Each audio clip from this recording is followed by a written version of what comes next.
नमस्कार, अमरउजाला.com देख रहे हैं आप। आपके साथ मैं हूं सुमित चौधरी। मिडिल ईस्ट में जिस तरीके के तनावपूर्ण हालात हैं, इसे लेकर अब पूरी दुनिया पर इसका असर पड़ता हुआ नजर आ रहा है। पूरी दुनिया के अंदर तेल को लेकर लगातार जिस तरीके की स्थितियां हैं और भारत भी इससे अछूता नहीं है। इसे लेकर आज प्रधानमंत्री नरेंद्र मोदी की तरफ से संसद में जो संबोधन है वो दिया गया और ये बताया गया कि आखिर भारत पर इसका कितना असर पड़ रहा है, भारत की क्या कुछ तैयारियां हैं और इस युद्ध को लेकर आखिर भारत का क्या कुछ स्टैंड है। उनमें जो सबसे महत्वपूर्ण चीजें रही हैं वो आपको यहां पर बताने वाला हूं कि आखिर प्रधानमंत्री के संबोधन में किस तरीके का रोड मैप उन्होंने आने वाली चुनौतियों से निपटने के लिए और किस तरीके की स्ट्रैटेजी भारत की है उस पर जोर दिया है। सबसे पहले प्रधानमंत्री नरेंद्र मोदी की तरफ से यह साफ कहा गया कि भारत हमेशा से शांति का पक्षधर रहा है। दोनों पक्षों को लेकर भारत लगातार ये कहता रहा है कि शांति के जरिए इस मसले का जो समाधान है, जो समस्या है, उसका समाधान होना चाहिए। प्रधानमंत्री ने जिन बातों का जिक्र किया उसमें उन्होंने कहा कि भारत बातचीत और कूटनीति से ही समाधान चाहता है।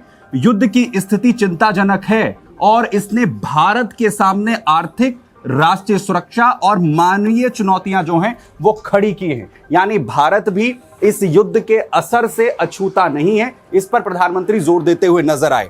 भारत लगातार सभी पक्षों से बातचीत कर रहा है। उन्होंने कहा कि उन्होंने भी दोनों पक्षों से बातचीत की है। खुद मिडिल ईस्ट के जो तमाम नेता हैं उनसे उन्होंने बातचीत की है। अमेरिका से भी भारत का जो संपर्क है वो लगातार है कि इस समस्या का समाधान बातचीत के जरिए हो। भारत के रुख का भी प्रधानमंत्री की तरफ से जिक्र किया गया। उन्होंने कहा कि बातचीत के जरिए इस समस्या का समाधान हो, इसी पर भारत जो है वो विश्वास रखता है। एक दूसरे पर अटैक कर या युद्ध को बढ़ावा देने की बात जो है वो भारत नहीं कर रहा है। वो कहता है कि शांति के जरिए इसका समाधान जो है वो निकले। साथ ही साथ भारत हर स्थिति पर नजर भी बनाए हुए है। आखिर कैसे ये ग्लोबल जो टेंशन है ये किस ओर जाती हुई दिख रही है और भारत पर आने वाले वक्त पे इसका किस तरीके से असर हो सकता है, उन तमाम हालात को लेकर भी भारत लगातार विचारशील है, लगातार चीजों पर नजर इस वक्त बनाए हुए है। और साथ ही साथ जो हर जरूरी सहायता हो इस युद्ध में शांति लाने के लिए, उस पर भी भारत हर जो है मदद के लिए तैयार है। इसके अलावा प्रधानमंत्री ने जो बात कही उसमें हॉर्मूज स्ट्रेट को लेकर भी उन्होंने जिक्र किया है। उन्होंने कहा है कि जो हॉर्मूज को लेकर स्थिति है वो चिंताजनक है और उस पर किसी भी तरीके की जो रोक है वो नहीं लगाई जानी चाहिए। इसका भी प्रधानमंत्री की तरफ से जिक्र किया गया है। हॉर्मूज स्ट्रेट से जो जहाजों की आवाजाही पर प्रतिबंध लगाया गया है, लगातार उसका भारत जो है विरोध करता है। किसी भी व्यावसायिक जहाज, जो कमर्शियल जहाज वहां से जा रहे हैं, जो क्रूड ऑयल को लेकर जा रहे हैं या फर्टिलाइजर्स को लेकर जा रहे हैं, उन पर किसी भी तरीके की रोक जो है नहीं होनी चाहिए। उन पर किसी भी तरीके का हमला, भारत इसका कड़ा विरोध करता है। दूसरी तरफ प्रधानमंत्री ने कहा कि भारत बड़ी मात्रा में कच्चा तेल जो है, गैस और एलपीजी हॉर्मूज के रास्ते यहां पर आयात करता है। भारत ने कहा कि गैस का जो 60% आयात है, फर्टिलाइजर्स जो हैं वो हॉर्मूज के रास्ते ही भारत की तरफ से लाए जाते हैं और भारत काफी हद तक वह उस पर डिपेंड है। लेकिन पिछले कुछ वक्त में उसके ऑल्टरनेटिव जो रास्ते हैं वो भारत की तरफ से तलाशे गए हैं। युद्ध के बाद हालात मुश्किल हुए हैं, लेकिन जो सप्लाई है वो प्रभावित नहीं होने दी गई है। उस पर लगातार जोर दिया गया है कि किसी भी तरह से जो आम लोग हैं वो इससे प्रभावित ना हो और साथ ही साथ जो कमर्शियल चेन है वो इससे ना टूटे, इस पर जोर दिया गया है। सरकार लगातार प्रयास कर रही है और इस पर लगातार जोर भी दिया जा रहा है। सरकार ने सुनिश्चित किया है कि शॉर्ट टर्म और साथ ही साथ जो लॉन्ग टर्म सप्लाई चेन है वो प्रभावित ना हो। इस पर भी कोशिश हो रही है कि सिर्फ अभी के लिए नहीं, आने वाले वक्त के लिए भी जो स्थितियां हैं वो बिगड़े ना, इस पर जोर दिया जा रहा है। वहीं हॉर्मूज स्ट्रेट में जहाजों की जो आवाजाही है वो चुनौतीपूर्ण होने के बावजूद पेट्रोल, डीजल, गैस और दूसरे जो ईंधन है उनकी सप्लाई ज्यादा प्रभावित नहीं होने दी गई है। हॉर्मूज को बंद करने और कमर्शियल जहाजों पर हमलों का भारत जो है वो कड़ा विरोध करता है। इसका भी जिक्र प्रधानमंत्री नरेंद्र मोदी ने अपने भाषण में संसद के अंदर किया है। साथ ही साथ कच्चे तेल, एलपीजी और जरूरी चीजों के भंडारण को लेकर प्रधानमंत्री नरेंद्र मोदी ने अहम जानकारी देते हुए कहा कि इसका जो भंडारण है वो पर्याप्त मात्रा में है। शॉर्ट टर्म और लॉन्ग टर्म दोनों हालात से निपटने के लिए सरकार काम कर रही है। इसके लिए कच्चे तेल यानी क्रूड ऑयल और एलपीजी की जो व्यवस्था है, भारत के पास फिलहाल ऊर्जा स्रोतों का पर्याप्त भंडारण मौजूद है और स्ट्रैटेजिक पेट्रोलियम रिजर्व जो है वो भी करीब 5.33 मिलियन मेट्रिक टन के करीब है। और इसके इतर तेल कंपनियों के पास भी कमर्शियल स्टॉक जो है वो पर्याप्त मात्रा में है, यानी एसपीआर की पूरी तरीके से मौजूदगी भारत के पास है। और साथ ही जो तेल कंपनियां हैं उनके पास अलग से जो तेल के भंडारण की व्यवस्था है, यानी अभी तेल संकट वाले हालात भारत में नहीं है। साथ ही प्रधानमंत्री ने खाद्यान्न और फर्टिलाइजर्स की स्टॉक को लेकर भी अहम जानकारी यहां पर दी है, जिसमें उन्होंने कहा कि तेल के साथ ही फर्टिलाइजर सप्लाई को लेकर भी चुनौती सामने आई है। खरीफ सीजन के लिए पर्याप्त स्टॉक उपलब्ध हैं।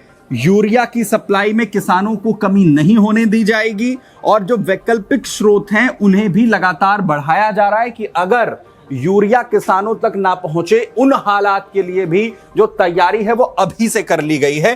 भारत में निर्मित प्लांट के जरिए भी किसानों को यूरिया की जो सप्लाई है वो यहां पर की जा रही है। कोविड के समय ये हालात जो हैं वो पहली बार भारत के सामने नहीं है, इससे पहले भी इस तरीके के हालात भारत में बन चुके हैं और उस वक्त भी किसानों पर इसका जोर ना पहुंचे, इसके पूरे प्रयास जो है वो किए गए थे और उस वक्त भी इसे संभव भारत सरकार ने कर दिखाया था। एक और महत्वपूर्ण बात जो प्रधानमंत्री ने कही, बिजली की कमी को लेकर, क्योंकि आने वाले वक्त में जिस तरीके से गर्मियां आ रही हैं, बिजली की जो समस्या है वो हो सकती है, लेकिन उससे भी निपटने की तैयारियां अभी से की हैं। प्रधानमंत्री ने अपने भाषण में कहा कि गर्मियां आते ही बिजली की जो सप्लाई है उसकी जो मांग है वो बढ़ जाती है, लेकिन कमी इसकी नहीं होने दी जाएगी, इसकी तैयारियां अभी से की जा रही हैं। प्रधानमंत्री ने कहा कि देश के सभी थर्मल पावर प्लांट्स में कोयले का जो पर्याप्त स्टॉक है वो इस वक्त उपलब्ध है। स्टॉक कोयले का, उसमें किसी भी तरीके की कमी नहीं है। आगे डिमांड बिजली की बढ़ती है तो भी बिजली संयंत्रों में पूरी तरीके से कोयला जो है वो पहुंचेगा। इसके अलावा इससे बिजली उत्पादन और सप्लाई पर भी कोई असर नहीं पड़ेगा। खासकर पीक डिमांड के वक्त भी, अगर गर्मियों में बहुत ज्यादा डिमांड भी यहां पर बढ़ जाएगी, उस वक्त भी किसी तरीके की कमी जो है वो कोयले के जो है स्टॉक में या बिजली संयंत्रों तक पहुंचने में नहीं आएगी। और दूसरा, बिजली के उत्पादन में भी किसी तरीके की कमी नहीं होगी। इसके अलावा जो महत्वपूर्ण चीज प्रधानमंत्री ने कही उसमें काला बाजारी को लेकर और साथ ही अन्य सेक्टर्स पर असर को लेकर, ना सिर्फ बिजली, ना सिर्फ कोयला, ना सिर्फ क्रूड ऑयल, साथ ही साथ क्योंकि जो पूरा हॉर्मूज का रास्ता है, समुद्री जो रास्ता है वो पूरी तरीके से प्रभावित हो रहा है, जिससे फार्मा, केमिकल्स और पेट्रोकेमिकल्स जैसे क्षेत्र जो हैं वो किसी भी तरीके से इससे प्रभावित ना हो, इसके वैकल्पिक स्रोत बनाए जा रहे हैं। नए एक्सपोर्ट डेस्टिनेशंस विकसित किए जा रहे हैं और भारत ने आयात स्रोतों को जो डाइवर्सिफाई किया है, अब सिर्फ एक जगह पर न रहकर अलग अलग जगहों से, अलग अलग देशों से जो आयात है वो बढ़ाया जा रहा है। कच्चे तेल को लेकर ही डाइवर्सिफिकेशन किया गया है, सिर्फ रूस पर नहीं, सिर्फ अमेरिका पर नहीं, सिर्फ पश्चिम अफ्रीका पर नहीं, बल्कि अलग अलग देशों पर जो आयात है अब क्रूड ऑयल का किया जा रहा है और तकरीबन अब 40 देशों को इस लिस्ट में जोड़ा जा रहा है। हॉर्मुज स्ट्रेट से गुजरने वाले आयात का जो हिस्सा है, जो तकरीबन पहले 70% के करीब हुआ करता था, उसे अब घटाया गया है और 70% से ज्यादा आयात वैकल्पिक रूट से अब आ रहा है और 40 से ज्यादा देशों से कच्चा तेल अब भारत जो है वो आयात कर रहा है। सिर्फ एक देश के ऊपर अब भारत की निर्भरता नहीं है। वहीं काला बाजारी, क्योंकि जब इस तरीके के हालात होते हैं तो उस वक्त कुछ लोग फायदा उठाने की कोशिश करते हैं सिचुएशंस की, तो उस पर भी प्रधानमंत्री ने आगाह करते हुए कहा कि इसके लिए कुछ लोग जो हालात का फायदा उठाने की कोशिश करते हैं, इस पर नजर रखने के लिए जो एजेंसियां हैं वो पूरी तरीके से सतर्क हैं, पूरी तरीके से एक्टिव हैं। लोग सतर्क रहें, अफवाहों पर ध्यान ना दें। भारत ने पहले ऐसी चुनौतीपूर्ण हालात का जो सामना है वो किया है और कोई भी हालात बिगाड़ने की अगर कोशिश करेगा तो उनके खिलाफ भी सख्त एक्शन जो है वो लिया जाएगा, सख्त कार्रवाई जो है वो की जाएगी। यानी भारत वैकल्पिक ऊर्जा स्रोतों के जरिए, डाइवर्सिफिकेशन के जरिए पूरी तैयारी जो है वो कर चुका है। जो चुनौतीपूर्ण हालात इस वक्त दिख रहे हैं और ये पूरी कोशिश है सरकार की कि किसी भी तरह जनता तक इसका जो असर है या किसानों तक जो इसका असर है वो ना पहुंचे, इसके हर संभव प्रयास सरकार करती हुई नजर आ रही है। अगर आप ये वीडियो YouTube पर देख रहे हैं तो हमारे चैनल को सब्सक्राइब कर बेल आइकन दबाएं और Facebook पर देख रहे हैं तो हमारे पेज को लाइक करें।